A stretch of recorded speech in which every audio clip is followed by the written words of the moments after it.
G'day viewers. Well, a lot of people were up in arms about what happened at a rally for US presidential candidate Bernie Sanders on the weekend. Thank God I didn't say Larry Sanders. Every time I went over this in my head, I kept going, Larry Sanders. That isn't right, is it? It's not like Bernie Sanders. Okay, because at a rally he had on the weekend, the stage was invaded by a couple of women, said, "We're about Black Rights Matter. We're not going to let you old white racist run thing. This is awful."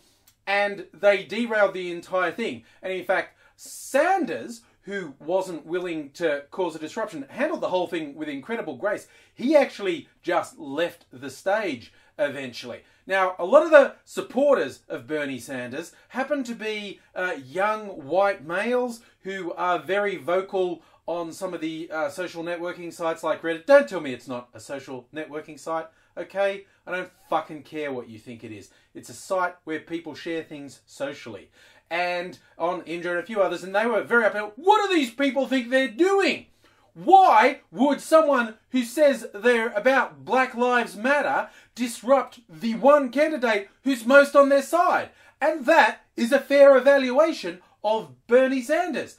All the candidates who've declared for any party, of all of them, Bernie Sanders has by far the best track record with civil rights. So why would these people do something so stupid? Damage their own cause and disrupt the one person who's most likely to be on their side? Why indeed? You see, it would be good if a lot of these guys were asking that question seriously with a real desire to discover the answer rather than just going, why would they do that? Black people, am I right? And if you think I'm exaggerating it, I saw the actual comment more than once of a guy saying, this is why I'm racist against black people. Nah, buddy, no it's not. You were always racist against black people. Incidents like this are what you use as an excuse to justify your racism. So yeah, while an incident like this is not likely to win supporters for Black Lives Matter, and no support from anyone, white, black, or any shade in between, no one is going to think this is a positive thing they want to be behind. I think they served at least one purpose. They cracked the rather eggshell-thin veneer that was concealing the racism right there with an enormous amount of people who support Bernie Sanders. Not, I hasten to emphasize, Bernie Sanders himself, but a really significant chunk of his vocal supporters. But the question, why would somebody get up and disrupt Sanders like this in the name of Black Lives Matter? Why would you do that? Why indeed, when anybody rational who looked at it would say this can only damage the cause Black Lives Matter? So why would you do it? Well, maybe you're not rational. Maybe you are such a raging narcissist that you having some attention is more important than the cause. I'm not willing to rule that out completely, but let's go back.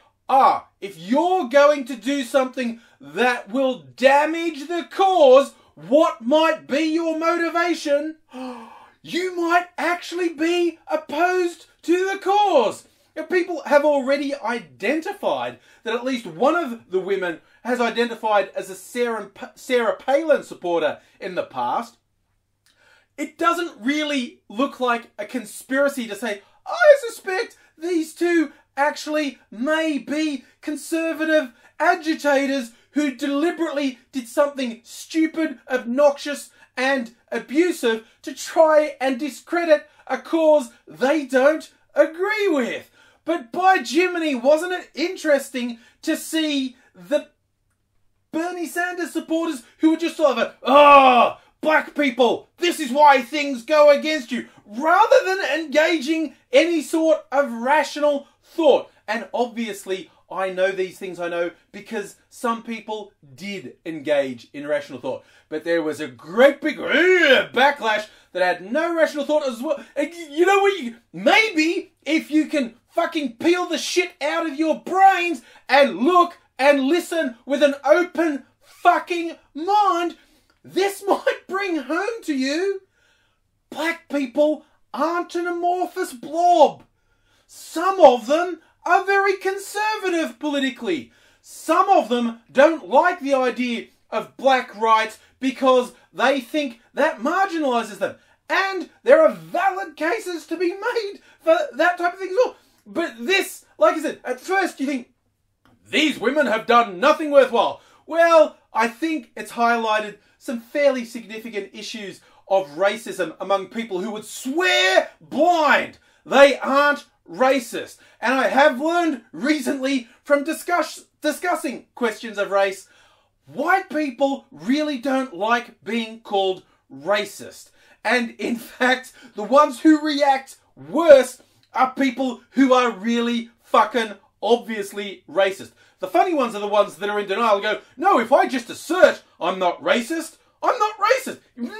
Everyone else can see what you're actually doing and hear what you're actually saying. So, you know, it doesn't really work just because you assert you're not racist when you do and say racist things. And second, maybe it'll stop people from any group. This is not just white people who do this, but there is a really big tendency to go, that group who is other than me. Whether they are other because of their race, of their religion, sexuality, gender identity, there is a tendency to assume that is one amorphous blob and there is one point of view that they represent. No! There is a whole range of people in every group, and pretty much every view you can think of is going to be represented there. So, yes, in all probability, these women don't represent the movement Black Lives Matter. In fact, they were almost certainly deliberately trying to discredit it. But hey, it's a wasted day when you don't take advantage of an opportunity to learn something.